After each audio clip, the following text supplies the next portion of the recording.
Hoje teremos a honra de conversar com um profissional que carrega uma grande trajetória e experiência na defesa dos direitos dos trabalhadores. Dr. Moisés Carvalho foi servidor federal do Ministério do Trabalho por mais de 13 anos e, em 2016, fundou o Moisés Carvalho Advogados, um escritório 100% digital e reconhecido nacionalmente. Com milhares de clientes atendidos, quase 1.000 avaliações no Google e uma presença sólida nas redes sociais, o escritório tornou-se referência em Minas Gerais e continua crescendo e se consolidando em todo o Brasil. Será um prazer conversar com o senhor hoje, doutor. Muito obrigado. Prazer é meu em poder falar um pouco mais sobre a minha trajetória. Acho que é uma história de superação ter chegado até aqui. Então é um prazer enorme estar ouvindo tudo isso aí que você disse, né? Todos esses adjetivos aí vêm ao longo do tempo e realmente para mim vai ser um prazer estar aqui com você e falar um pouco da minha história. É muito bacana ver essa evolução, né, do escritório, como as pessoas confiam na equipe. Eu acho que, né, grande parte desse reconhecimento se deve, além do profissionalismo, claro, mas também às indicações feitas pelos clientes, pelos próprios clientes que já foram atendidos. Isso é muito importante. Sim, com certeza. Hoje o advogado, o escritório, o movimento do escritório, 70%, 80% é daquele trabalho que vai rendendo os frutos, né? A indicação é uma coisa, é um início muito importante para o advogado. Isso mostra que vocês estão no caminho certo, né? Eu falo que tudo começa de você definir aquilo que você quer fazer. E como eu sempre aprendi desde novo, é uma frase o seguinte: não importa o que você vai fazer, não importa o que você faz, o que você escolheu fazer, mas faça bem feito. Então, a minha história começa com esse pensamento. Eu, na verdade, a minha carreira toda foi uma carreira pública, né? Então, eu sempre tive interesse em ser servidor público, comecei a minha trajetória em 2005, então a minha intenção era ser servidor público, consegui me tornar servidor em 2009, e a tendência, o interesse também era continuar na carreira pública, né? Eu tinha um objetivo que, ao contrário da posição que eu me encontro hoje, mas era ser juiz do trabalho. Era o meu objetivo, estudei por anos e anos, fiz toda a faculdade de Direito, todo o curso de Direito foi voltado estudando de forma simultânea para o concurso público, né? Mas quis o destino, mudasse tudo isso em 2016, por algumas sugestões, umas inclinações de professores que me queriam trazer, né, queriam que eu me levar para a advocacia, sempre falava comigo, você leva jeito, vai. Mas eu, sempre muito resistente, disse que não quero, eu quero ser um servidor público, continuar na carreira pública. Mas aí a situação mudou um pouco. Eu tive algumas frustrações com o concurso e tudo mais, e então, de repente, eu pensei o seguinte: eu vou lá fazer a prova do OAB, né? Vamos lá, viu? Sem muitas pretensões, vamos lá fazer. Aí, de repente, eu fiz, correu tudo bem, então vamos começar para ver. E aí, desde o início, a coisa já foi um sucesso. É claro que o Ministério do Trabalho teve uma participação muito importante nessa minha carreira, sem sombra de dúvida disso. Tive uma carreira dentro do Ministério do Trabalho, foram 13 anos, assumi os maiores funções, os maiores cargos que tinham dentro do Ministério do Trabalho, fui subdelegado do Ministério. Então, isso tudo me influenciou. Então, as pessoas me conheciam, né? Eu já sabia quem que era o Moisés, no Ministério do Trabalho, aquela coisa. Então, naturalmente, as pessoas... Eu tive esse privilégio. Então, eu comecei, foi dando certo, tomei gosto.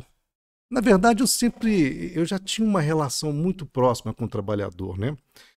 Como servidor do Ministério do Trabalho, né, sendo um órgão voltado exclusivamente para atender o trabalhador, e eu sempre estive na linha de frente lá, de contato direto com trabalhadores. Então, ou seja, tomei gosto por aquilo, toda a minha ideologia, né, foi criada, né, dentro do Ministério do Trabalho, então influenciou diretamente no que eu escolhi para me fazer para a vida toda. Então, além de, claro, lá desde trás eu também já fui empregado, já fui seletista, né? Entendo essa questão do trabalhador, então eu vim lá de baixo, né, conhecendo tudo que um trabalhador vive, e ainda tive esse aprendizado, essa bagagem maravilhosa na minha vida, que foi o Ministério do Trabalho. o divisor de águas na minha vida. E aí eu migrei, fui para a advocacia, levando toda essa bagagem, o que é mais importante, o gosto por defender os trabalhadores. Então, por isso que o escritório hoje, e porque por isso é um dos motivos do sucesso do escritório, foi exatamente por eu ter planejado as coisas, pensado, vou ser advogado, vou ter um escritório focado na área trabalhista e mais focado ainda porque vai ser focado em trabalhadores. Então, ou seja, eu fui especializando muito e chegando num nicho ali bem definido e aonde eu pude, então, aprofundar o conhecimento e tirar esse diferencial no mercado hoje. Que bacana, doutor. E para quem está assistindo a gente agora e talvez então esteja enfrentando algum problema ou situação difícil no trabalho, o que o senhor diria que é o primeiro passo? Como que a pessoa pode identificar que tem um direito sendo violado? Pois é, isso é o que eu sempre defendo, o seguinte, é uma coisa que o trabalhador precisa aprender, é conhecer sobre os seus direitos. E hoje, infelizmente, o trabalhador não busca essa informação e o que acontece é porque o trabalhador já tem essa hipossuficiência. Hipossuficiência não só econômica, mas também da questão de informação. Não é verdade? Então, à medida que menos o trabalhador se interessa em conhecer sobre os seus direitos, mais ele está vulnerável a acontecer as infrações, os erros, e ele perdeu os direitos dele por falta de conhecimento. É tão por isso que, paralelo aqui à minha advocacia, eu também voltei muito para a questão de ensinar os trabalhadores, né? Então, antes mesmo, de forma preventiva, a gente trabalha, eu particularmente, né, tenho esse meu trabalho de ajudar trabalhadores, tem a questão das redes sociais, dos grupos de WhatsApp, onde todos os dias, com muita boa vontade e dedicação, eu faço e levo conteúdos, levo informações para milhares de trabalhadores de graça, né? Eu faço isso com o maior carinho. E ainda assim, ainda além disso, ainda eu ofereço no meu escritório um canal de atendimento via WhatsApp para todo trabalhador que queira tirar dúvidas sobre os direitos de forma gratuita, 24 horas por dia. Eu tenho uma equipe, hoje eu posso ter, nós podemos ter esse privilégio de ter uma equipe de advogados à disposição de qualquer trabalhador para tirar dúvida. Então, ou seja, tudo isso faz parte daquele diferencial que a gente citou no início. É né, muito Bárbara? acessível, né? Então, receber um atendimento, ir atrás de informações. Você tem 50 grupos no WhatsApp, né? Com aproximadamente 5.000 participantes. É muito fácil de entrar. Sim, né? muito. Então, como que funciona o atendimento na prática para quem tem receio de procurar um advogado ou tem medo de, às vezes, até manchar o filme no mercado de trabalho? Olha, é uma resistência que existe mesmo ao tempo. Mas a gente não pode pensar por aí. Né? O que a gente tem que entender, o trabalhador precisa entender é que o que ele está fazendo é buscar pelos direitos dele. Sim. Por isso que no meu escritório nós temos uma responsabilidade muito grande de não fazer aventuras jurídicas. Pelo contrário, a gente conversa com o trabalhador, busca entender profundamente se ele de fato tem aquele direito, para a gente não fazer nenhuma aventura e nem inventar direitos, né? Pelo contrário, a gente tem os pés no chão, a consciência e a responsabilidade com isso. Então, depois de uma análise bem criteriosa, entendemos que de fato existe aquele direito e ele foi lesado por aquilo. O que ele está fazendo é só buscar o direito dele. Né? Então não existe uma irregularidade, não existe uma má-fé. E a gente não pode entender que seja diferente disso, porque quer dizer que o trabalhador já tem toda a hipossuficiência dele, toda a dificuldade, e ainda quando chega no final, ele ainda não pode buscar pelos direitos dele, por isso que pode queimar uma imagem dele, alguma coisa assim, trazer de negativo. Então, eu acho que o advogado ele tem uma parte importante nisso tudo, e é ter a responsabilidade, a honestidade de avaliar a situação e não ficar sugerindo para qualquer tipo de demanda para fim só de ter movimento. Não. Eu acho que eu faço um papel nesse sentido. Muitas das vezes eu viro mais um aconselhador, e onde vai buscar uma forma de conciliação, de resolver de forma extrajudicial. Hoje nós temos uma política no escritório é onde os processos que entram, a gente sempre faz uma avaliação se é possível resolver de forma extrajudicial para evitar um litígio, alguma coisa assim. Então, essa responsabilidade nós caminhamos com ela também.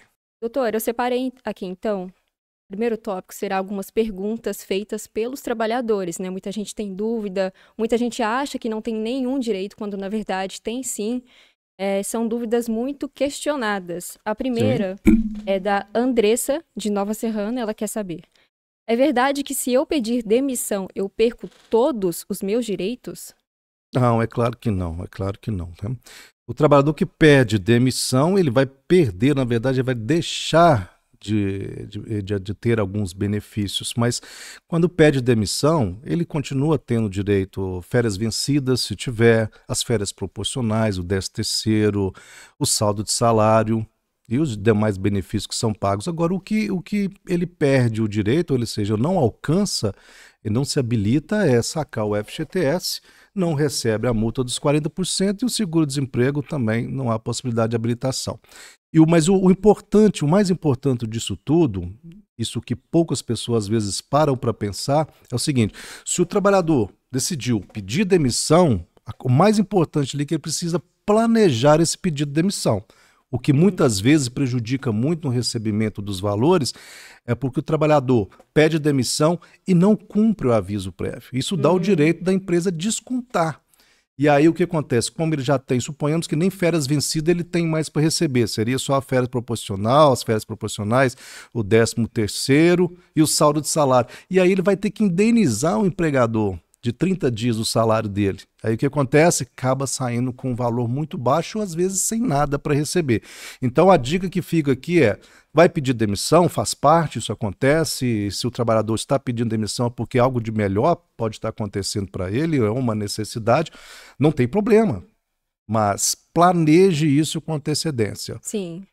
Então, falando em fim de contrato, tem uma situação que pouca gente conhece, e essa pergunta é do Daniel, de Divinópolis. O que é rescisão indireta, afinal? Como e quando vale a pena aplicar? Interessante, essa pergunta é interessante. Vamos lá. Primeiro eu vou começar a exemplificar o seguinte: o trabalhador está muito acostumado, né, o que é muito falado, sobre a demissão por justa causa. Isso acontece, então, quando o trabalhador comete alguma irregularidade, né, faltar ao trabalho, chega atrasado, entre tantas outras situações que pode acontecer no ambiente de trabalho. Então o trabalhador ele pode ser demitido por justa causa. Agora, o contrário também é verdadeiro, né? Isso quer dizer que se o empregador também comete as irregularidades, o trabalhador também ele pode aplicar a justa causa. Mas tecnicamente nós chamamos de rescisão indireta. Isso quer dizer porque o trabalhador ele não tem o poder de aplicar a justa causa no empregador. Por isso que ele vai à justiça, pede o juiz para o juiz aplicar. Por isso que fala rescisão indireta. Mas a situação é a mesma, é por motivos de irregularidade praticado por uma das partes. Então, o empregador também, em muitos casos, deixam de cumprir com as obrigações, né? O mais comum, deixa de recolher o FGTS, não pagar hora extra, salário pago por fora, são um dos motivos mais comuns aí que a gente, né, se depara no dia a dia. Então, o trabalhador também pode exigir. Tá? Mas tudo isso tem que ser pensado da seguinte forma: o raciocínio é, quando há irregularidade, essa dificulta a manutenção do vínculo de emprego. Então não é qualquer irregularidade. Da mesma forma que também não é qualquer motivo que pode mandar o trabalhador embora por justa causa, da mesma forma também não é qualquer irregularidade. Mas a gente sabe que isso acontece muito. Então hoje é muito comum um trabalhador que está insatisfeito com o seu trabalho, com o seu emprego, e existe a irregularidade acontecendo por parte do empregador, ele pode sim buscar a Justiça do Trabalho pedindo para rescindir o contrato de trabalho. A Lohane, do Rio de Janeiro, perguntou se é permitido um patrão demitir um funcionário pelo WhatsApp. Olha, sim, a lei não exige uma formalidade específica para isso, né? O pedido de demissão ou a demissão pode ser feito por qualquer meio de comunicação. Pode ser feito verbal, pode ser feito por escrito, pode ser feito através de um e-mail, mensagem de WhatsApp, isso por telefone, pode ser feito, não existe uma formalidade. Agora, é claro que fazer por escrito, fazer de forma correta, tanto o trabalhador ao pedir demissão, quanto o empregador também fazer isso por escrito, isso a coisa já começa certo, né? Evita de acontecer um disse-me-disse, não ficou muito claro aquilo. Então, ou seja, o correto, o aconselhável é fazer por escrito. Mas não quer dizer que feito através de uma mensagem WhatsApp isso torna inválido o pedido. Sim, só para não ter nenhuma distorção, informações corretas, o ideal seria com certeza, essencial, né? Com certeza. Tem um tipo de demissão que eu acho que assusta muita gente. É a pergunta do Antônio, de Divinópolis.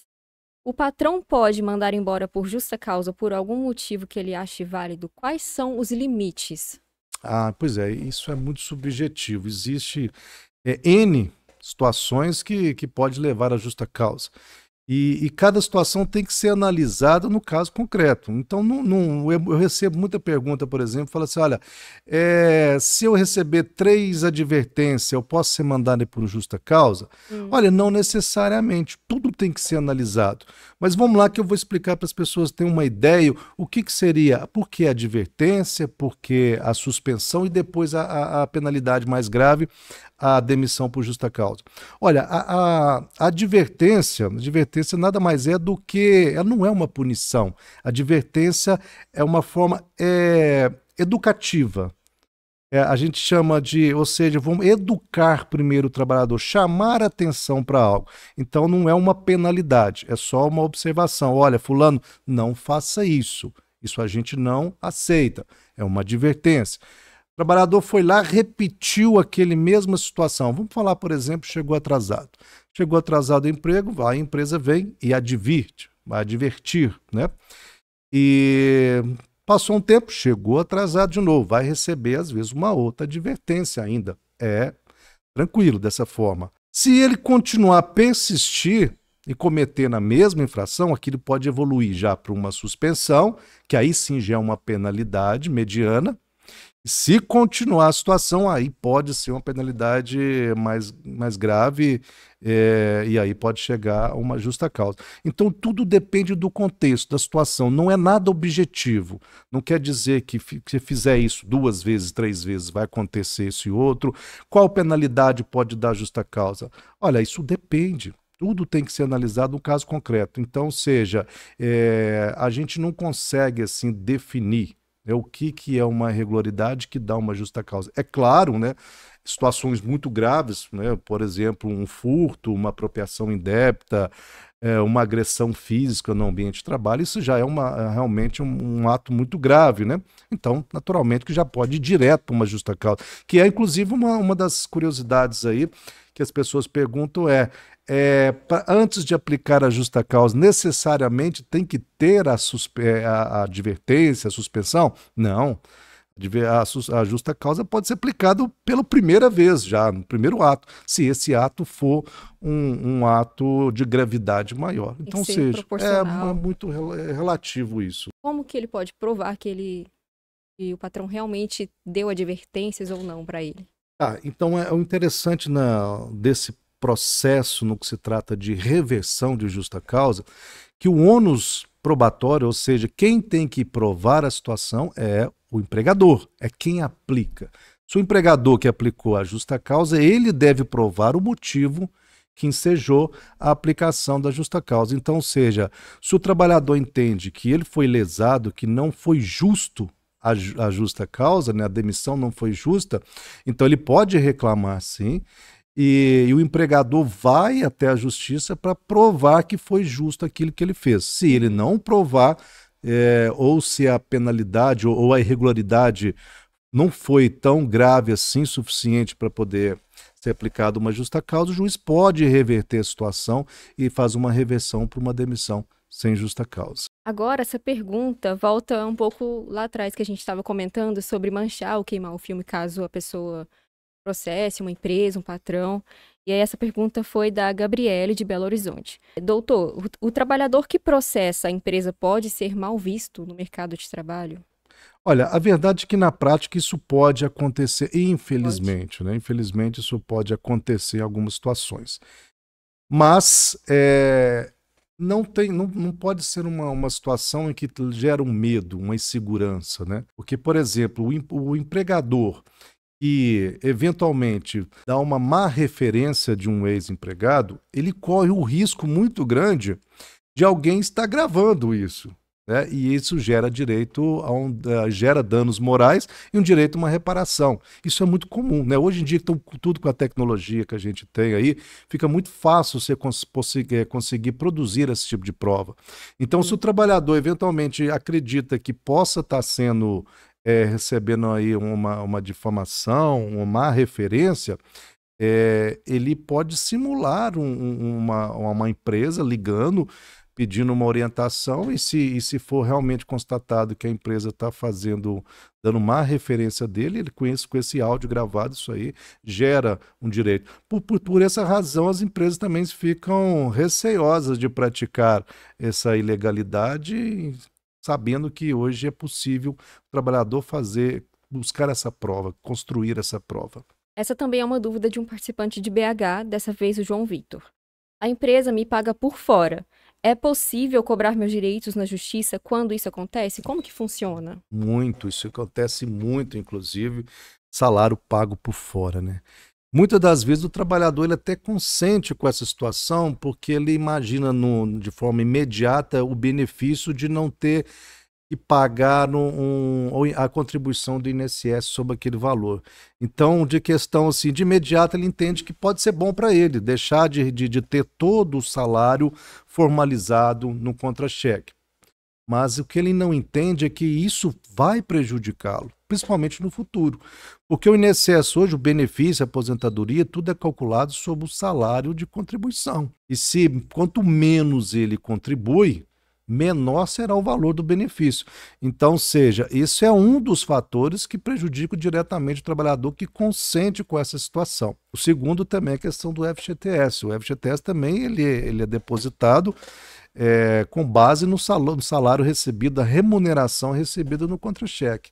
Então, ou seja, se há pagamento por fora, obviamente também ele está sendo lesado aí no FGTS. E depois do FGTS vai ter os 40%. As parcelas do seguro-desemprego também são calculadas com base na média do salário. Então, ou seja, tem todos esses reflexos negativos. E isso estou dizendo quando o trabalhador consente, que acha que isso é bom, né? Agora, é claro que a maioria não, infelizmente é uma prática, uma política da empresa em pagar salário por fora e para se beneficiar tanto das questões tributárias quanto também dos benefícios do trabalhador. E aí o trabalhador, infelizmente, não tem como fazer nada, porque um dos problemas, por isso que a gente usa sempre essa palavra de hipossuficiência, porque o trabalhador, o empregado, ele é hipossuficiente mesmo. Porque ele não pode exigir os seus direitos ao tempo do contrato, uma vez que ele coloca em risco o emprego. Sim. Então, por isso que, na maioria das vezes, o trabalhador é obrigado a aceitar a irregularidade, até que um dia, então, o contrato venha a se rescindir, aí ele abre para ele o direito a buscar essa reparação na justiça. Sim. A próxima dúvida também é muito recorrente. Quem perguntou foi a Ângela de Betim. Ainda posso processar o meu patrão mesmo depois de já ter saído do emprego? Sim, é o que mais acontece, como acabei de dizer. Só após o término do contrato mesmo é onde o trabalhador vai buscar pela reparação, né? Uhum. Sim, o que tem que observar, existe a prescrição. Existem dois tipos de prescrição na justiça trabalhista. Nós temos a prescrição que ela é a bienal, a total, que é de 2 anos, ou seja, encerrou o contrato de trabalho, o trabalhador tem o prazo de 2 anos para buscar uma reparação. Para reclamar, ele tem um prazo de 2 anos. Então, ou seja, tranquilo ali. Só que quanto mais tempo passa, ainda que ele possa entrar com o processo, ele tem que observar um segundo tipo de prescrição, que é a prescrição quinquenal. Isso quer dizer o seguinte: a partir do momento que você entra com o processo, você só pode reclamar os últimos 5 anos. Então, quanto antes, melhor ele Quanto procurar, antes, né? melhor. Então, não quer dizer que eu tenho, suponhamos, uma pessoa que tem 5 anos, trabalhou na empresa 5 anos e foi demitida. Tem o prazo de 2 anos para entrar com o processo. Aí suponhamos que ela fala, não vou entrar agora, já que eu tenho um prazo de 2 anos, eu posso ir pensando, vou entrando depois. Aí suponhamos que ela entre com o processo, então, 1 ano depois. Quando ela vai, então, entrar com o processo, só pode reclamar os últimos 5 anos. Quer dizer que o primeiro ano de trabalho ela perdeu. Olha, Então tem que ficar atento a isso aí. Essa prescrição na Justiça do Trabalho, ela é rigorosa. essa aqui é polêmica. O meu patrão me stalkeia nas redes sociais. Diz que minhas postagens não se alinham com os valores da empresa. Isso é certo? Quem perguntou foi a Laís de Nova Serrana. Nossa, põe polêmico nisso, né? Porque nós temos direito à liberdade do trabalhador, direito à intimidade dele, mas a gente tem que dosar isso. Dosar. Não temos respaldo jurídico nenhum para isso, né? Nesse caso, a gente vai ter uma jurisprudência, a forma com que a justiça entende dessa situação. De forma geral, não é uma coisa que se preocupar muito. Principalmente quando o trabalhador ele tem um cargo de baixa complexidade, um cargo que não tem uma repercussão assim importante. Agora, à medida que o empregado ele passa a ter um cargo cada vez mais importante na empresa, dependendo da empresa, né? Tipo uma multinacional, uma empresa de grande porte, onde ele ele passa a ser um representante da empresa, ele é a imagem da empresa, né? Então, sim, o que ele pratica no dia a dia pode repercutir na imagem que ele leva consigo, que é da empresa. Então, ou seja, é um campo muito subjetivo também, tem que ser analisado em cada caso, com muita sabedoria, porque, de fato, existe a preservação do direito à intimidade, o direito à privacidade, o direito da pessoalidade da pessoa, que não pode não necessariamente se misturar com o direito profissional, com a imagem profissional, mas em muitos casos isso pode sim. Agora, falando de saúde. Essa dúvida é do André, de Ribeirão Preto. Eu adoeci por causa do trabalho. Tenho direito a alguma indenização? Como provar que eu adoeci realmente por conta do trabalho?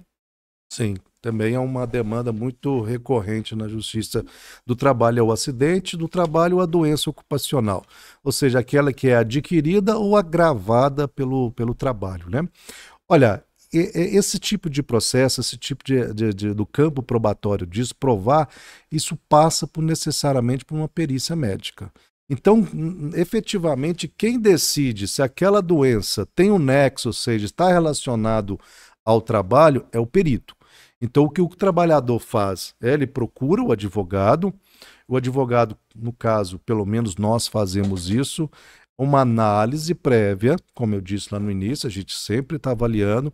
Eu peço o trabalhador para apresentar os relatórios médicos do médico pessoal, particular dele, para que a gente tenha um início de prova, para ver se de fato isso pode levar. Hoje o escritório também ele conta com um perito assistencial que dá o suporte para a gente, então, ou seja, antes da gente entrar com o processo, a gente já preparou bem tudo. Então, a gente, além dessa documentação que a gente pede o cliente para levar, com os relatórios médicos e tudo mais, a gente leva para o nosso perito para ele fazer uma análise prévia. Se entender que existe a possibilidade ali de haver uma relação com o trabalho da doença, então a gente entra com o processo e o juiz imediatamente ele vai designar uma perícia médica judicial. Então esse trabalhador ele vai passar por uma perícia e aí a decisão vem no laudo pericial, se definiu se há ou não o nexo causal. E ele tem quais direitos caso a doença realmente tenha sido? Sim, a doença tendo relação com o trabalho, e quanto mais a gente conseguir provar que houve culpa do empregador, uma negligência do empregador, quanto maior for essa culpa, maior é o direito a uma indenização. E essa indenização ela pode ser uma indenização por danos morais, que é a mais comum, ou seja, o simples fato dela estar sofrendo com essa doença já gera para ela o direito aos danos morais.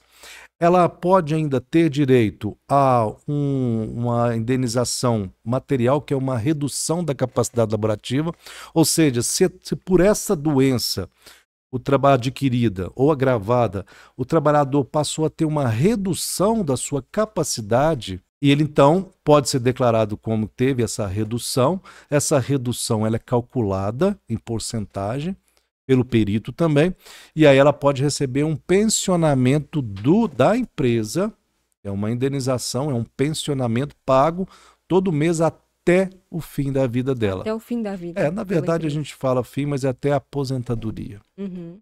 E o INSS também E entra. além disso, ela pode também requerer, se caso de invalidez e tudo mais, também pode receber cumulativamente o benefício da aposentadoria por invalidez. E tem ainda mais uma indenização que é possível ocorrer, que é os danos, dano estético. Dano estético. Isso é mais comum no acidente de trabalho, né? Mas pode ocorrer no caso de doença também. Ou seja, se daquele acidente ou da doença também o trabalhador tiver um dano estético, ou seja, algo que também ela vai carregar uma marca, uma cicatriz, vai carregar para o resto da vida, ela tem direito também a essa indenização por danos estéticos. Entendi. Também falando em acidente de trabalho, doutor, acidente de trabalho em home office é responsabilidade minha ou da empresa? Pergunta da Marília, de Juiz de Fora. Pois é, se ela está de home office, então eu não tenho como a gente chamar de de acidente de trabalho. É claro que, né, brincadeiras à parte, mas tem que ser avaliada a situação.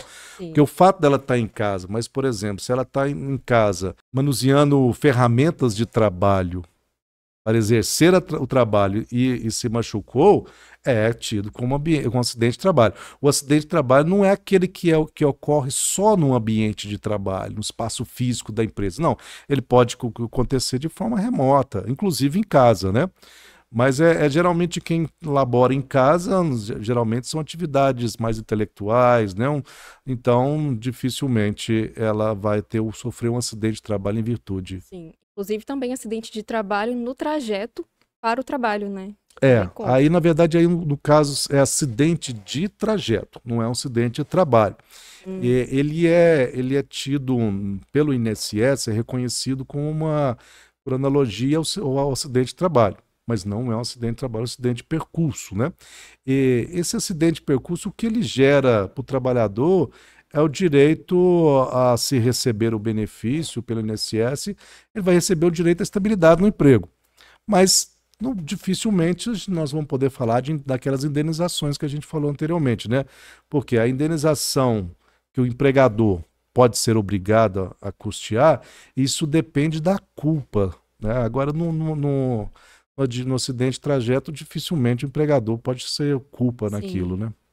Então, ainda na área da saúde, a DINAD Nova Iguaçu quer saber: em quais situações o patrão pode recusar o atestado médico? Ele pode recusar um atestado? Olha, para ele se recusar um atestado médico, só se houver uma evidência, uma situação ali de fraude.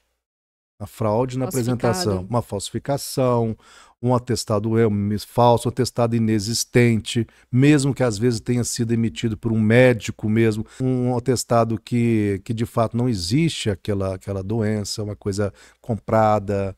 Não, aí nesse caso é claro que ele pode, não só pode, como inclusive isso gera uma penalidade máxima para o empregado. Tá vendo? Esse é um exemplo típico de justa causa. Sim. É porque, tem que esperar acontecer mais uma vez, mais um atestado? Não, já houve uma quebra de fidúcia, hoje é uma quebra de confiança. Então, se o trabalhador apresentou algo falso, fraudulento para a empresa, ou seja, o empregador não tem mais a confiança naquele empregado. Então, não há por que manter o vínculo de emprego. Foi agido de má fé. Agiu de má fé. Então, é claro que isso pode acontecer. E por isso que nunca é aconselhável um empregado apresentar um atestado falso. O Fabrício, de Divinópolis, perguntou: o que posso fazer quando a empresa vem atrasando o salário todos os meses, frequentemente? Pois é, isso também é uma situação grave. Porque o atraso, quando acontece uma situação esporádica, isso é normal, pode acontecer, pode ser um problema financeiro mesmo, um problema técnico. Agora, se isso passa a ser frequente, isso pode gerar também um direito ao trabalhador buscar rescisão indireta. Por quê? Porque o que o trabalhador faz? Ele cede a mão de obra dele. O que ele espera em troca? O salário. Ele vive por aquilo, ele precisa daquilo, né? Então, se esse salário não vem na data que deve ser pago, começa a ter o atraso, isso gera um transtorno muito grande. Então, em razão disso, se a empresa, então, de forma reiterada, comete essa infração, o trabalhador, então, ele deve, né? Inclusive, buscar um outro emprego para ele que dá a estabilidade que ele precisa na questão de salário. Eu acredito que começou a 3 meses subsequentes já é um sinal de alerta. E também depende dos dias que está tendo atraso. Atrasou um dia, é tolerante, né? Agora, se a coisa começou a estar atrasando mais dias e com mais meses acontecendo de forma mais frequente, não dá para dizer de forma objetiva, mas entendo que com 3 atrasos sequentes, eu já entendo que é possível o trabalhador já buscar.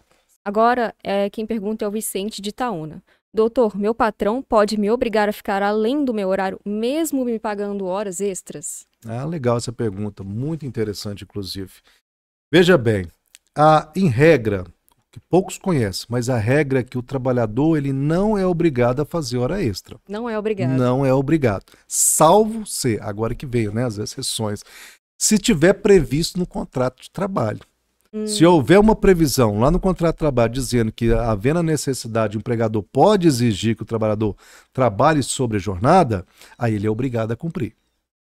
Claro, limitado a 2 horas diárias.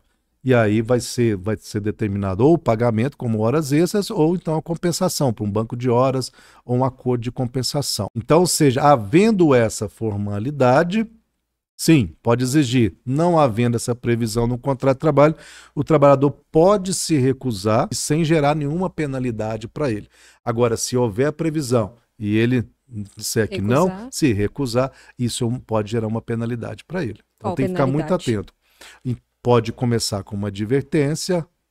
Se ele reiterar que não vai fazer, pode ir para uma suspensão. E se ele, deliberadamente disser eu não faço horas extras, não vou trabalhar, então o empregador pode até aplicar uma justa causa. Doutor, gostaria de saber se minha empresa pode me mandar embora caso eu não cumpra as metas. Tenho medo de perder meu emprego por conta disso. Essa é a pergunta da Lidiane de BH. Olha, demiti-la por isso pode, desde que seja sem justa causa. Obviamente, isso não pode ser uma penalidade. O fato dela não alcançar as metas que a empresa impõe, e isso não é uma infração. Isso pode talvez ser uma incapacidade dela de atingir as expectativas do empregador. Então, isso pode gerar uma demissão sem justa causa. A demissão sem justa causa, o próprio nome diz, é sem motivo. Sim. Então, se é sem motivo, o empregador não precisa justificar por que está demitindo. Então, no caso dela, se ela for demitida, se acontecer uma situação dessa, o empregador não vai justificar que a demissão dela está vinculada diretamente a ela não ter cumprido com as metas. Não vai fazer isso, naturalmente que não. A demissão vai acontecer sem justificativa. Mas a falta de não conseguir cumprir com as metas da empresa, isso não pode ser uma penalidade para o trabalhador. Inclusive, se essas metas forem metas quase que impossíveis de ser alcançadas, inalcançáveis, então o empregado naturalmente ele vai se recusar a cumprir isso, podendo, inclusive, agora gera o direito para ele, se for o caso, de buscar rescisão indireta do contrato. Contestar, exatamente. As exigências que é impossível de conseguir lá dentro. Exatamente, então, pode gerar até danos morais. Olha aí. Porque às vezes a pressão vai ser muito grande, ameaçar o trabalhador de demiti-lo porque ele não cumpriu metas, isso é um assédio no trabalho, isso gera danos morais, inclusive. Doutor, eu vou de ônibus para o trabalho, mas em muitos dias ele demora muito e por isso acabo chegando uns 10 minutos atrasada. A empresa pode me mandar embora por justa causa? Foi a pergunta que a gente já tinha abordado anteriormente, né? Mas é bom um detalhe que eu não disse, o seguinte, poucos trabalhadores também conhecem disso. Olha, o trabalhador ele tem o direito de atrasar até 5 minutos. Até 5 minutos não é considerado uma infração, não é. E pode ser um total de 10 minutos. 5, por exemplo, na entrada, depois uns outros 5 minutos também no intervalo, alguma coisa assim. Então, desde que no limite máximo de 10 minutos diários. Isso não é nenhuma infração. Agora, passou dos 5 minutos, ela vai ter que adequar aí o ônibus com o horário de trabalho. Não dá mesmo para todos os dias chegar atrasado. Por isso, sim, ela vai ser advertida, vai advertida mais uma vez, pode gerar uma suspensão e pode, por último, aí, no estado mais grave, a justa causa. Por quê? Porque ela está descumprindo de forma reiterada. Falar mal da empresa nas redes sociais pode gerar demissão por justa causa, mesmo que em tom de brincadeira? Essa é a pergunta do João Pedro, de São Paulo. Sim, sim, João, com certeza pode gerar justa causa. Porque se você trabalha na empresa, você está envolvido com a empresa, é o que se espera que você, né, a última pessoa que se espera de falar mal da empresa é o empregado, porque além disso ele tem informações privilegiadas de dentro, né? Então, ou seja, ele pode levar essas informações para fora e levar isso numa entonação mesmo de chacota, como ele disse aí, foi Mesmo em tom de brincadeira? mesmo em tom de brincadeira. Não, isso não é legal, não é correto de fazer, isso pode gerar sim, com certeza, uma justa causa. Essa pergunta também é de um participante que trabalha no período noturno, Kennedy. Doutor, o adicional noturno é válido só para quem trabalha de madrugada ou antes da meia-noite também é válido? O adicional noturno ele inicia às 10 horas da noite, ou melhor, às 22 horas, e vai até às 5 horas da manhã do dia seguinte. Então, quem laborar dentro desse período, qualquer tempo que for, ele tem direito a receber um adicional de 20% sobre a hora normal.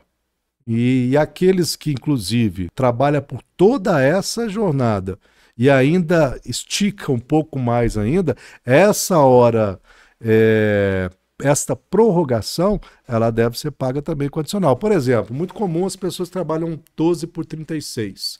Quem trabalha nesse cara 12 por 36 geralmente começa às 19 horas e vai até às 7 horas da manhã do dia seguinte. Concordo, então, que a jornada noturna dela, que é das 22 às 5 da manhã, é cumprida integralmente, né? Sim. Só que ainda depois das 5 ela fica até às 7 da manhã. Sim. Então quer dizer que esse horário, ainda que não esteja mais dentro da jornada noturna, deve ser pago também essas 2 horas a mais. Às 6 da manhã até às 7 da manhã, mais 2 horas, você paga também com adicional noturno. Isso poucos sabem, por isso que eu achei legal a gente trazer. Né? É um detalhe importante.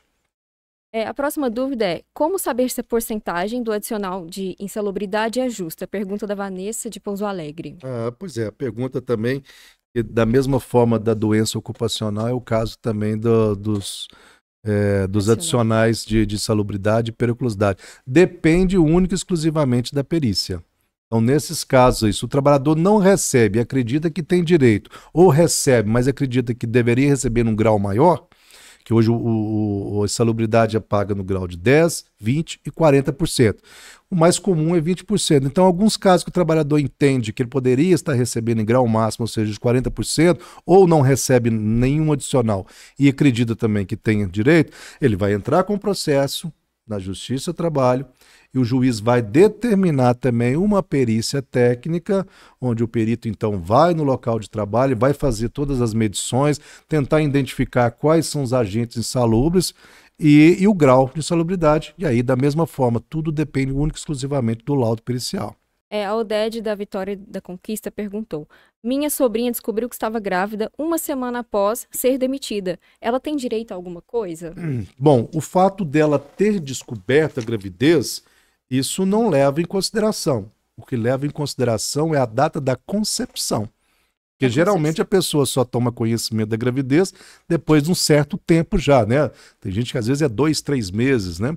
Sim. Então não importa o tempo que ela tomou conhecimento, importa o tempo da concepção. Então, ainda que nesse caso ela tenha tomado conhecimento após o encerramento do contrato, mas se ela provar com o exame que ela vai fazer, né? Ultrassom, onde vai provar a data possível da concepção. Se essa data da concepção ocorreu durante a vigência do contrato, ela tem direito à estabilidade do emprego, ser reintegrada. Entendi. Agora, a gente vai mudar de tópico, a gente vai para temas polêmicos. Eu acho que muita gente fica ansiosa, né, para essa parte da entrevista. Vamos lá. Serão 16 perguntas. A primeira: até onde a empresa pode monitorar o trabalhador? Em questão de câmeras, gravações, rastreamento de computador, é legal fazer isso? Olha, vamos lá também, né? Realmente é um ponto que começa a polêmica.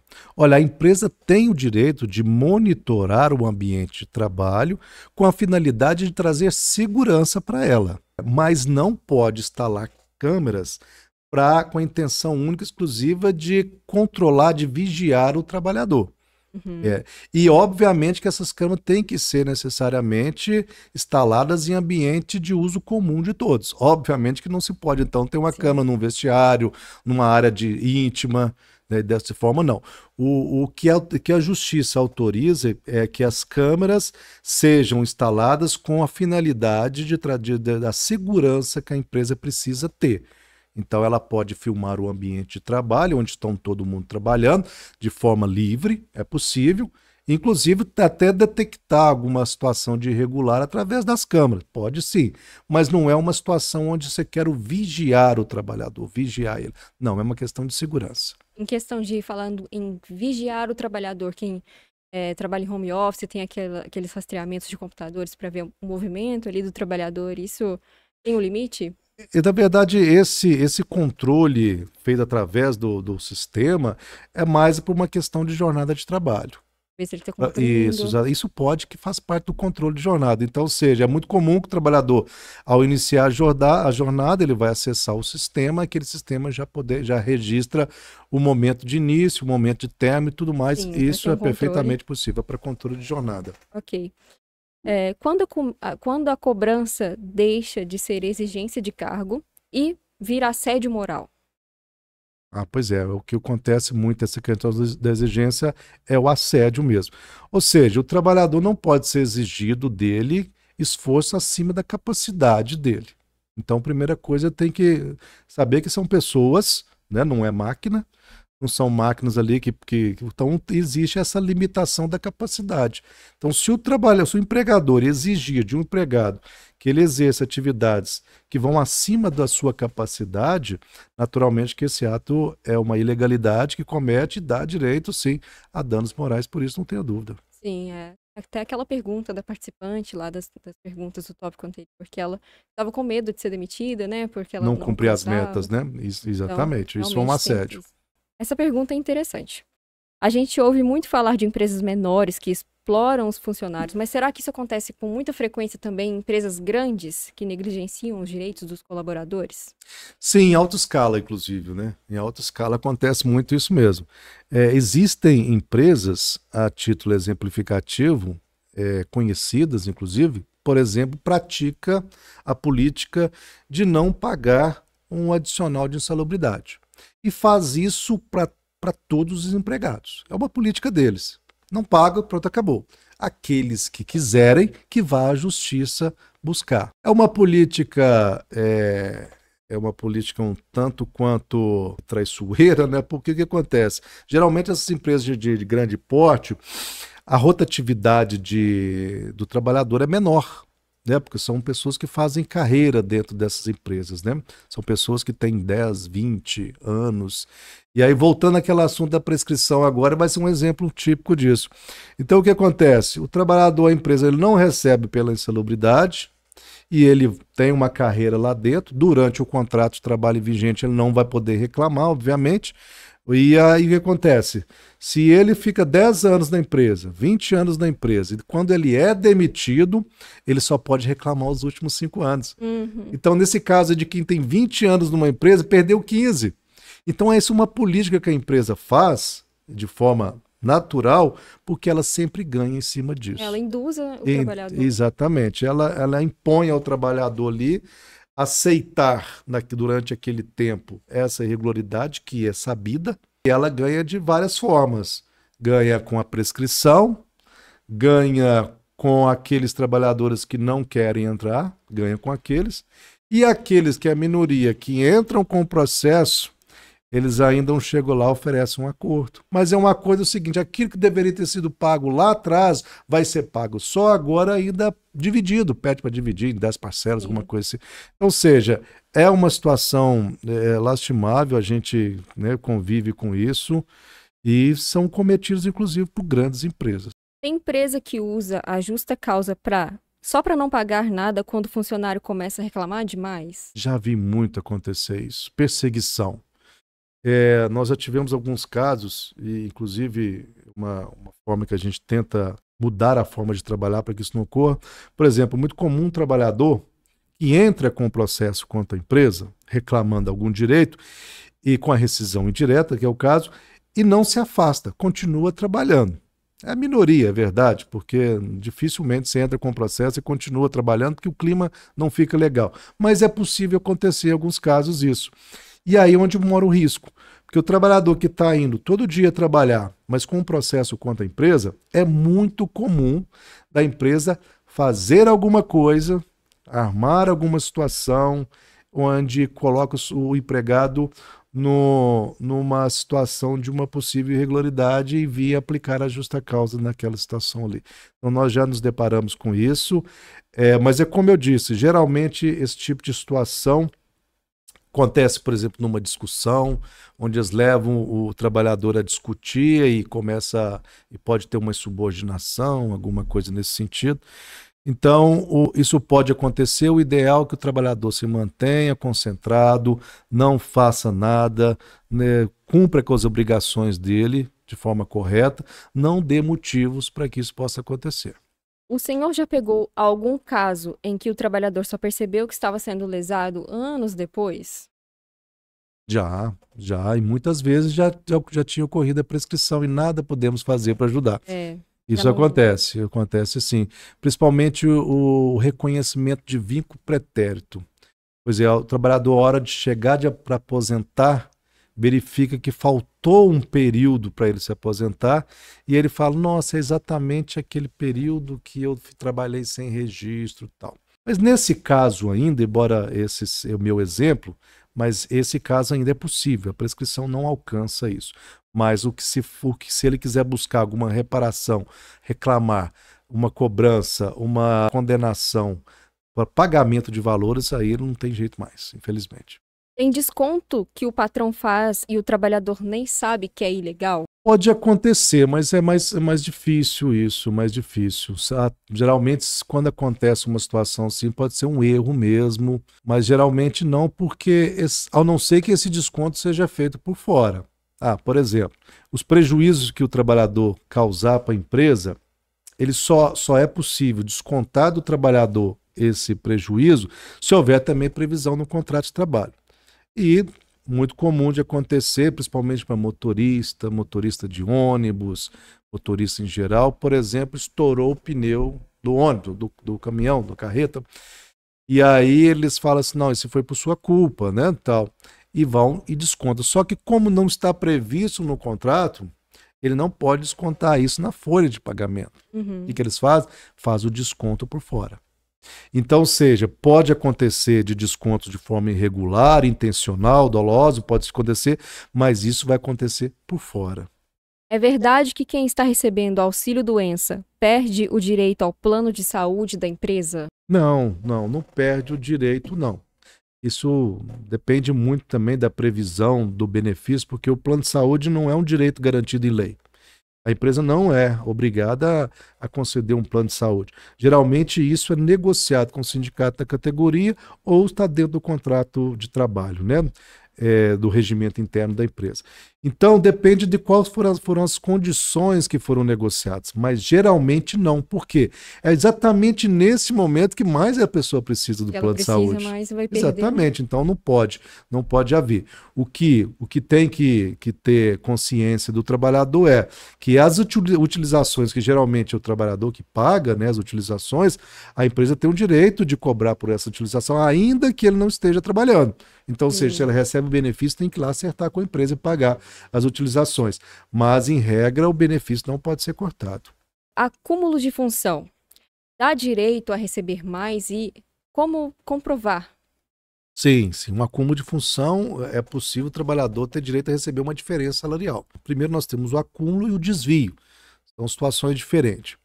Quando eu falo sobre acúmulo de função, é uma pessoa que foi contratada para exercer a função A e passa a exercer cumulativamente uma função B.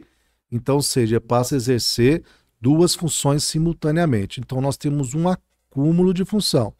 E o desvio de função é diferente. O desvio de função é a pessoa que foi contratada para exercer a função A, mas passa a exercer a função B e deixa de exercer a função A. Então, houve um desvio, saiu da A e foi para B. Em ambas as situações, é possível ter receber uma diferença salarial, um plus salarial que nós falamos.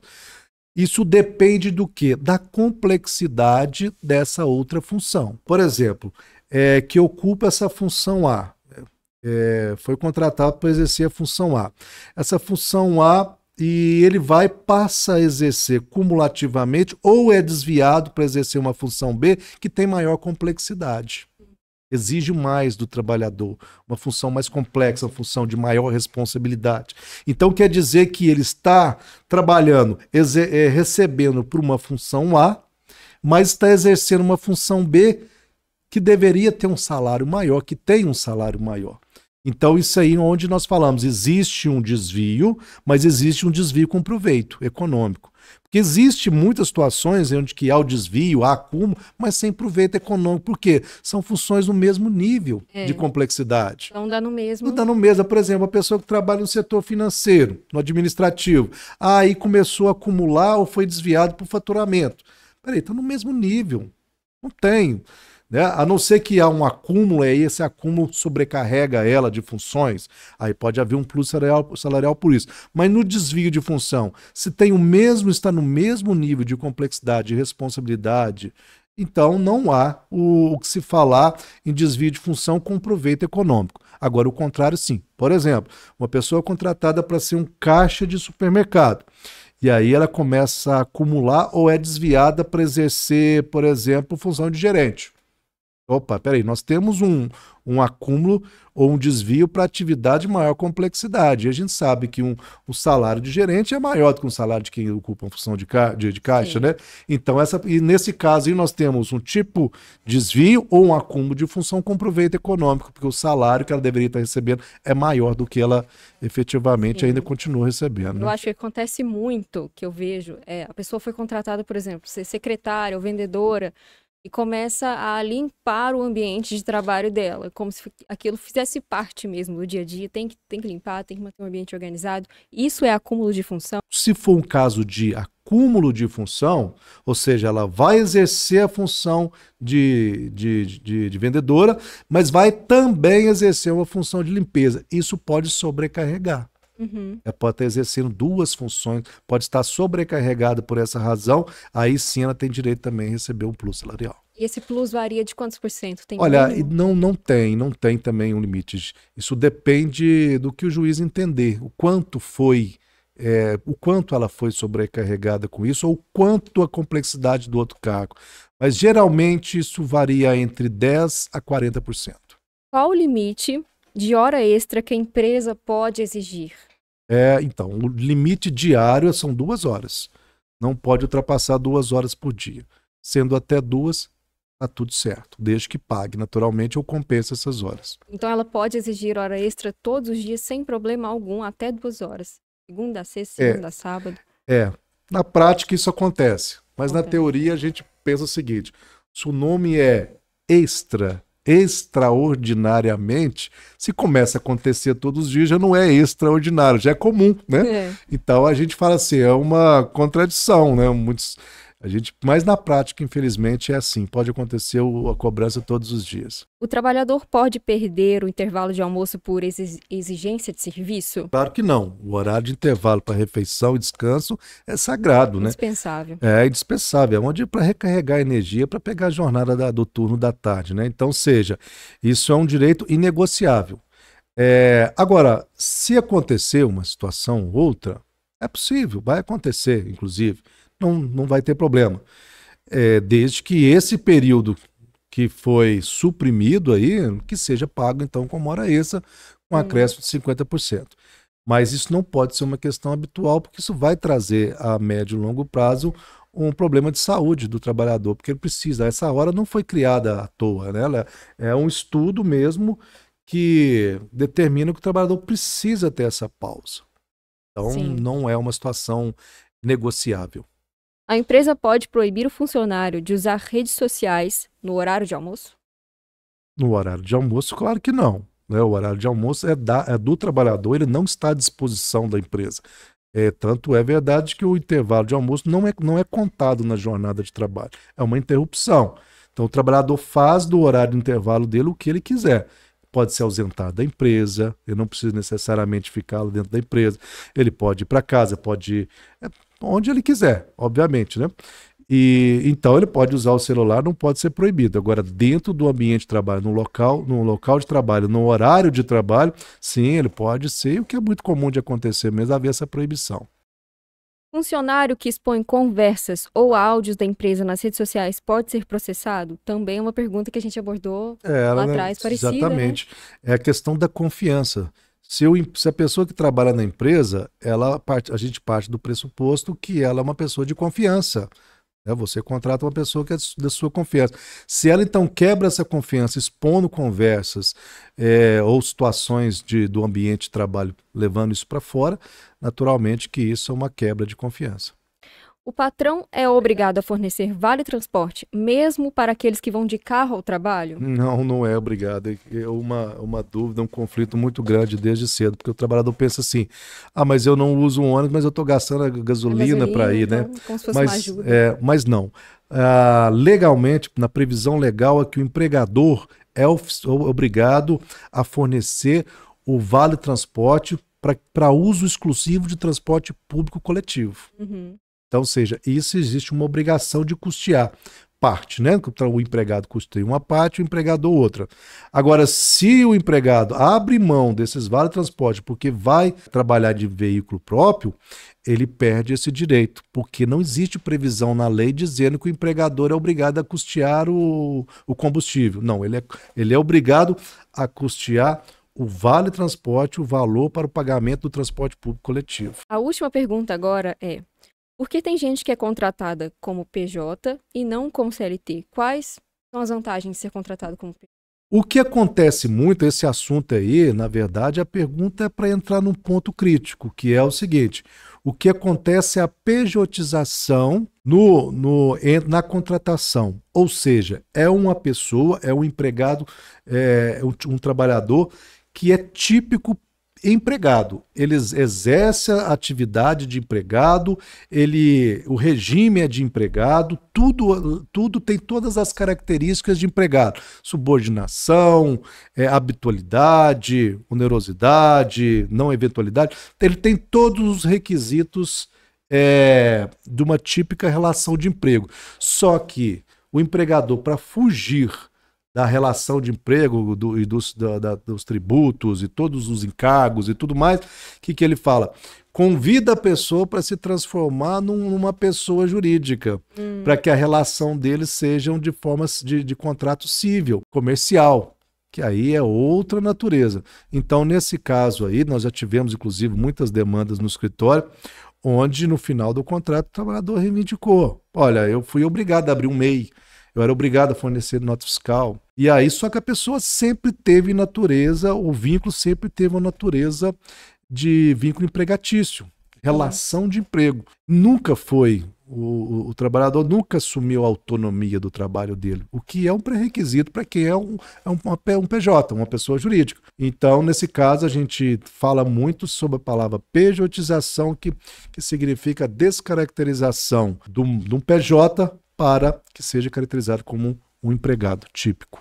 Doutor, agora a gente vai para outro tópico, que são os bastidores. Eu acho que muita gente também fica interessada em saber como que funciona, os pensamentos, as experiências, situações que você já vivenciou, entender a sua opinião sobre alguns assuntos. Vamos lá.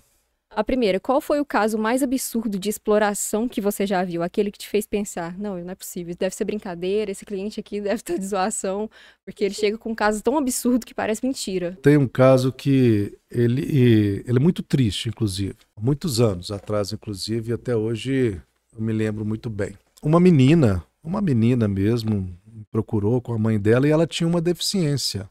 Ela tinha um retardo mental. E na época, ela foi contratada como PCD dessa empresa. E ela ficou lá por muitos anos, inclusive 6 anos trabalhando lá. Era um tempo muito bom, né? E ela sofria diariamente chacotas na empresa pelos seus superiores. Então, ela era chamada de burra, de retardada, e não ficava sempre chamando atenção que ela não dava conta de fazer. E, obviamente, que ela tinha essa deficiência, né? Então, ela sofreu por muitos anos isso, até um dia que não suportou mais. E aí eu me lembro quando ela e a mãe dela me procurou, eu fiquei super revoltado, porque contando a situação pra gente assim, ela chorava. Dava para ver, né, perceber a dor que ela sentia, né? E não foi uma coisa que aconteceu não, foi uma situação assim de muito tempo muito acontecendo. tempo. Então você via que ela estava muito sofrida com tudo isso. E nesse caso, sim, eu senti aquilo. Então eu disse que eu vou fazer, eu quero defender essa menina nesse processo. E fizemos esse processo. Conseguimos provar tudo, graças a Deus. Foi uma audiência, assim, difícil de fazer, porque realmente se comoveu todo mundo que estava na audiência, e inclusive o juiz. Então nós conseguimos a rescisão indireta dela, ela conseguiu sair da empresa, sair desse ambiente que era extremamente necessário que ela fosse afastada desse ambiente, recebeu uma indenização muito significativa, inclusive. Então, ou seja, é um caso emblemático de que me fez assim, que me chocou, de saber que no ambiente de trabalho, uma pessoa que é um PCD, que tem uma dificuldade mesmo, está sendo assediada com chacotas, xingamentos, denegrindo ela, rebaixando ela, né? Então foi muito triste e então é uma situação que eu guardei muito nessa minha jornada na advocacia, mas triste. E pensar que provavelmente tem muitos casos assim ainda no Brasil que muita gente não vai atrás. Sim, tem todo tipo de preconceito, né? Preconceito com negro, né? Tem também preconceito com beleza ou a falta da beleza, né? Então tem muita coisa que acontece no ambiente de trabalho, infelizmente. Já teve empresa que tentou intimidar você? Por exemplo, uma ligação estranha, uma ameaça velada?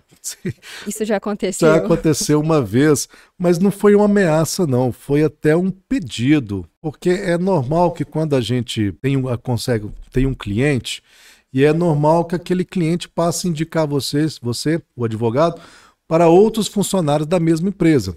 Uhum. E aquilo vai um círculo assim. E de repente você faz um, faz outro, e vai vindo outros também, né? E aí eu já estava com vários processos contra esse mesmo empregador, né? E teve um dia que ele me ligou. Desesperado, pelo amor de Deus. Por favor, para de entrar com processo contra mim, você vai acabar comigo. Tal. Mas eu falo, eu não sou eu que estou entrando com processo. Você é um intermediário. Eu sou, exatamente. O problema do trabalhador. Quem são partes no processo é o empregado e o empregador. O advogado não é parte. Ele não escolhe, ele não provoca um processo. Ele só é a mesma ferramenta, o instrumento que é necessário que o trabalhador contrata para dirigir o processo dele, né? Então eu achei muito engraçado isso, eu até falei com ele, mas eu não posso fazer nada, né? Ele te ligou para falar que ele me ligou, na verdade ele não me ligou, mandou uma mensagem, e essa mensagem ele pedindo, né, que eu parasse de fazer processo contra a empresa. Eu falei, se não for eu, vai ser outro. Então eu estou fazendo o meu papel, né? Exatamente. Você já pegou o cliente que estava mentindo, às vezes distorce alguma coisa a favor dele, né? Manipula ali a situação, e na verdade não era assim? Olha, isso é mais comum do que vocês pensam. É muito comum. Infelizmente, o trabalhador, ele cria muitas situações. Às vezes de forma dolosa, com intenção, ou às vezes é uma questão de interpretação. Porque ele sendo parte na história, é claro que ele vai interpretar os fatos aquilo que é favorável para ele. Talvez não é nenhuma questão mesmo de maldade, mas é porque ele enxerga daquela forma. E aí ele é induzido por ser vontade dele, né, por ele ser o beneficiado daquilo, ele mesmo se sabota dizendo, não, eu tenho, né, ou não tenho direito, pela questão do conhecimento dele. Então, a gente acontece muito, com muita frequência, e às vezes, infelizmente, a gente só consegue descobrir isso já no andamento do processo, e aí você fala, nossa, esse processo não deveria existir, aí a gente tem que provocar uma desistência, alguma coisa assim. Mas hoje a gente tem também uma política dentro do escritório de fazer um trabalho investigativo. Porque, na verdade, é o seguinte, o advogado, ele é o primeiro juiz do processo. Aqui eu costumo usar muito essa frase lá com a minha equipe. Olha, nós, advogados, somos o primeiro juiz do processo. Ou seja, nós precisamos fazer o nosso julgamento próprio. Então a gente é um investigador e um julgador de primeiro grau ali. Então, quando o cliente nos procura, a gente vai investigar se aquilo que ele está falando é verdade. De que forma? Técnicas de persuasão, perguntas, diferenciadas, onde pode levar a pessoa a entrar numa contradição, e aquilo a gente já começa a fazer aquela análise prévia. E depois a gente faz o nosso julgamento.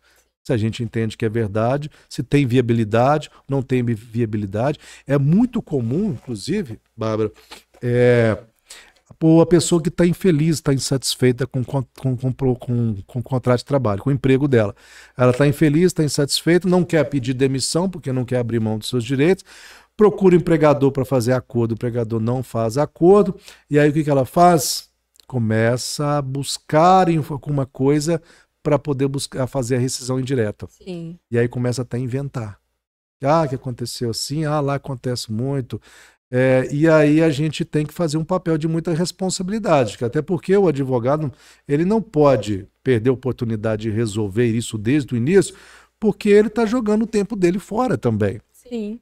Porque no processo trabalhista, na advocacia trabalhista, o advogado trabalha por êxito.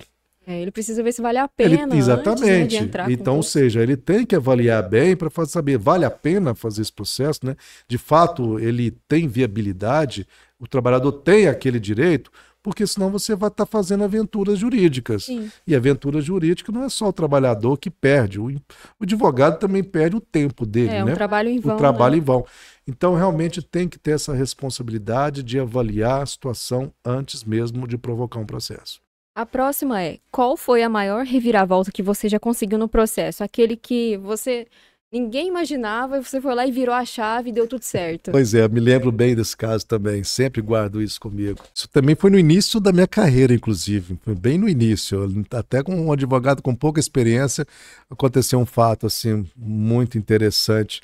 Era uma típica situação onde o empregado assinou todas as verbas, o recebimento das verbas rescisórias, assinou o TRCT, dando quitação, e na hora de receber não recebeu nada. O empregador, numa sala fechada, pediu para ele assinar, toma aqui, assina, ele assinou, pegou e falou que eu não tenho nada para te pagar. Não vou te pagar e pronto, acabou. E aí essa pessoa me procurou, e é uma típica situação que você fala assim, não tem o que fazer, não tem como reverter isso aqui. Ele estava sozinho numa sala. Quem vai dizer? Como vai provar que ele não recebeu? E o juiz não vai poder chegar a nenhuma conclusão diferente do que seja aquela do documento ali comprova a assinatura dele. Mas eu, um recém-formado, recém-advogado, peguei essa incumbência para fazer e fui para audiência, tem que conseguir. Inclusive, o colega de trabalho falou comigo, sabe, impossível, Moisés, você vai perder seu tempo. Mas eu estava recém-formado, então eu queria trabalhar, eu queria pegar experiência e tudo mais, eu precisava disso. E aí nós fomos para audiência e eu consegui fazer uma situação lá inesperada, coisa poucos pensariam em fazer o que eu fiz, não sei se foi sorte ou se já tinha alguma expertise minha já, talvez sim. E eu não tinha testemunha, mas a empresa levou uma testemunha. Ela levou uma testemunha e nem precisava de levar. E o juiz perguntou, você tem testemunha? E eu falei, pensei isso comigo, eu não tenho, mas eu vou falar que tenho. Pois aí eu disse, eu tenho uma testemunha, ela está lá fora, ela chama fulano de tal. Mas aí a empresa falou, não, mas essa testemunha é minha.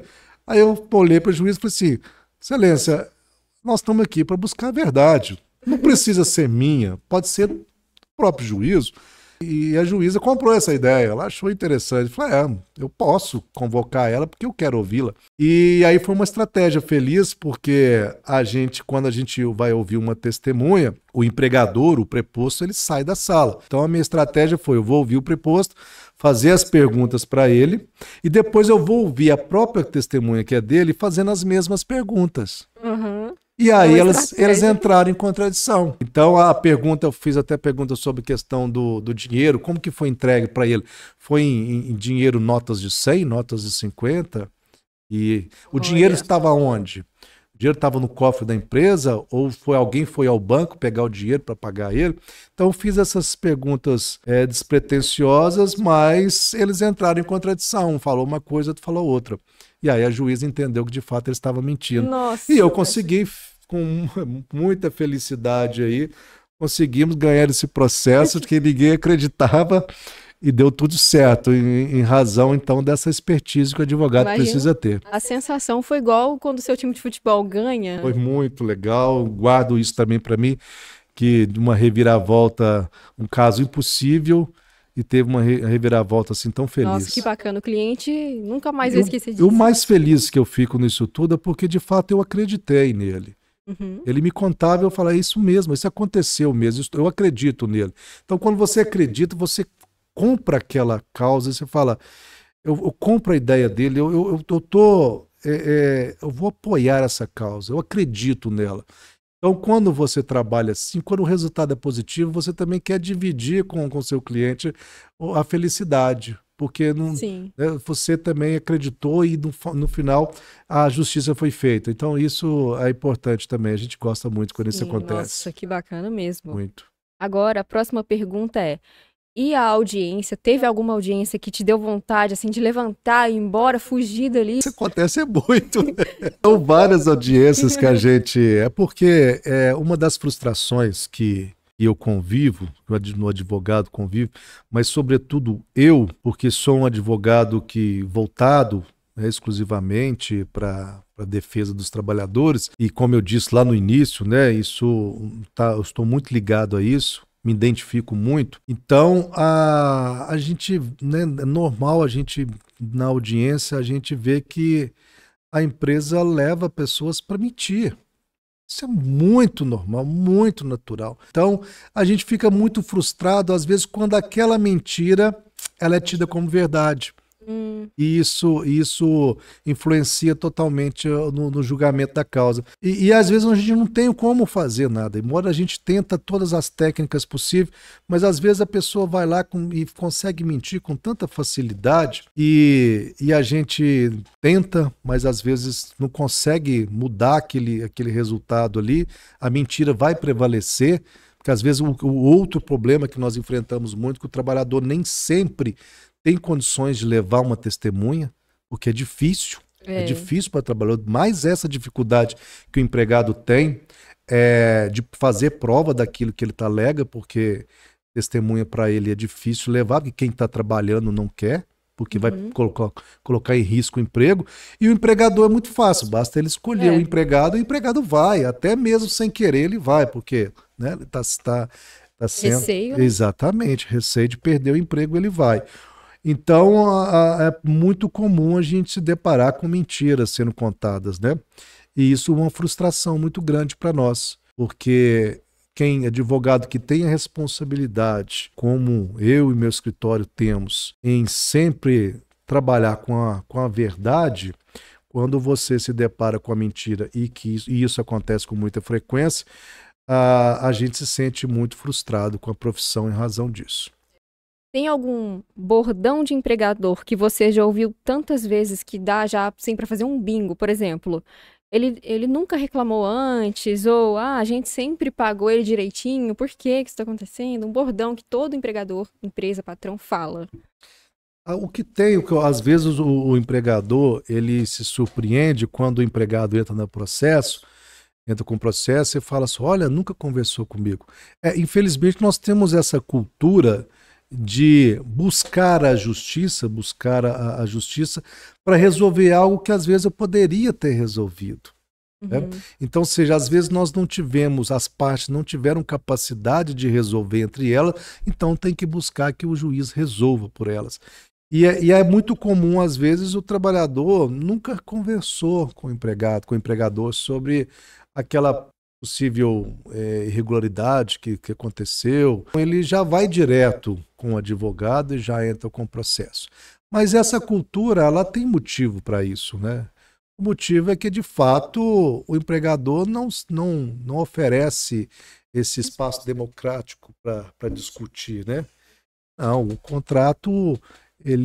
embora ele seja bilateral, mas existe uma imposição unilateral, né? Então, por essa razão, o trabalhador prefere buscar um amparo de um advogado da confiança dele, que possa não só, além de conhecer dos direitos, mas representar ele, e isso ele se sente mais confortável numa situação dessa. Você já se arrependeu de aceitar algum caso porque o cliente não colaborou ou porque o caso era mais complicado do que parecia. Então você, vai dar certo, mas tô me arrependendo já de ter pegado isso. Pela complexidade do caso, eu nunca deixei de fazer um processo pela complexidade. Nem pela alta complexidade, nem pela baixa complexidade. O que já aconteceu de eu desistir do processo e devolver o processo para o cliente e me retirar é o comportamento do cliente. Às vezes os clientes eles têm uns comportamentos muito agressivos e inoportunos, e aquilo a gente fala, não, peraí, o meu sossego vale Sim. mais do que o possível êxito e honorários daquele processo. Então pode acontecer de um cliente inconveniente mesmo, que começa a te trazer muita perturbação. Então, nesse caso, já aconteceu de eu me abdicar de continuar o processo. Claro que não deixei o cliente na mão, dei o prazo para que ele pudesse contratar um outro advogado. Enquanto isso, eu fui conduzindo o processo até que ele me apresentou um outro advogado. Aí sim, o advogado assumiu o processo e eu pude ficar por ali. Mas isso acontece. Mas, como eu disse, não pelo processo. Porque se o processo não tem viabilidade, eu já não vou entrar. Na verdade, eu não só não vou entrar, como vou orientar o cliente dizendo para ele, não vai por esse caminho, né? Vai sair daqui em outro advogado, pode ser que outro advogado vai querer fazer, mas eu falo com ele, olha, você não vai obter êxito nisso aí. Você vai ter uma expectativa, vai desgastar, vai fazer um processo, e a probabilidade aqui de não dar certo é muito grande. E às vezes ele não tem mesmo direito, né? Então, eu não entro. Agora, se eu entrar com o processo, é porque eu acredito nele, independente se ele ser difícil, simples, complexo ou não. Última pergunta agora, então, dos bastidores é: qual foi a maior lição que você aprendeu com os trabalhadores? Que eu aprendi com os trabalhadores e aprendi sendo trabalhador, né? Trabalhei por muitos anos como carteira registrada, seletista. Eu comecei cedo a trabalhar, comecei com uns 13 anos, mas fui obter o meu primeiro registro aos 16, e aí trabalhei até quase 29 anos, depois me tornei servidor público, né? Deixei de ser seletista. Mas o que eu aprendi com tudo isso, como eu disse, talvez não é um aprendizado, mas é uma identificação. Então, quando o advogado, o trabalhista, se identifica com seus clientes, facilita muito mais trabalhar, né? Porque você entende daquele sofrimento dele, entende da história daquele trabalhador, sabe o que é a vida dele, como sabe como é acordar, trabalhar, às vezes com toda dificuldade com o transporte, às vezes é levar uma marmita para o trabalho, às vezes é comer uma comida fria, passar por toda a situação que passa. É um salário que não é um salário que realmente vai trazer dignidade para ele, pelo contrário, é uma dificuldade, é um se viras nos 30 com aquele salário. Então, eu me identifico muito com isso. Eu tive essa vida. Hoje, eu como advogado, graças a Deus, sou autônomo, tenho meu escritório, sou feliz no que eu faço, mas eu sei da dificuldade. Então seja uma identificação muito profunda que eu tenho. Por isso, por tal razão, eu digo que eu não consigo trabalhar defendendo empresas. Eu tenho muita dificuldade de fazer isso. Confesso que às vezes já precisei fazer, mas é uma coisa bem isolada, às vezes é um conhecido, alguma coisa assim, mas eu sinto essa dificuldade porque se eu estou aqui, eu sempre gostaria de estar do outro lado. Eu sempre gostaria de estar defendendo o trabalhador ali. Geralmente quem precisa mais de ajuda. Exatamente. Ele precisa mais. E ele precisa de alguém que realmente reconheça e se identifique com ele. Então, eu me sinto mais à vontade defendendo os trabalhadores. Precisam desse suporte, né? Precisa desse suporte e precisa, sobretudo, em advogados que tenham responsabilidade com o trabalho, porque é muito comum, acontece muito, e infelizmente, de termos advogados, né, que atuam sem essa responsabilidade e pode levar os direitos daquele trabalhador a não alcançar ou perder, ter prejuízos no processo por, às vezes, erros. E não é um erro, é normal. acontecer com todo mundo, mas a questão é quando aquele erro ali é proveniente de uma falta de atenção, falta de carinho com aquele trabalho, falta de responsabilidade. Então, isso é uma situação que realmente pode prejudicar o processo. Doutor Moisés, a entrevista então se encerra aqui. Foi um prazer mesmo. O prazer foi Um meu. privilégio ter a sua presença. Obrigada mesmo por ter separado um tempo para a gente conversar, por separar um tempo para compartilhar seu conhecimento na área trabalhista. Eu espero que esse conteúdo tenha sido de grande ajuda para muitos trabalhadores a entenderem, né, a importância de buscarem seus direitos e que não estão sozinhos nessa, né? Então, eu que agradeço, para mim é um prazer tanto falar sobre minha pessoa, sobre o meu escritório, sobre o direito do trabalho em si. Então, seja, eu me senti muito feliz em estar aqui. Espero de fato aí que esse conteúdo aqui possa impactar muitos trabalhadores, fazer a diferença Sim. na vida deles.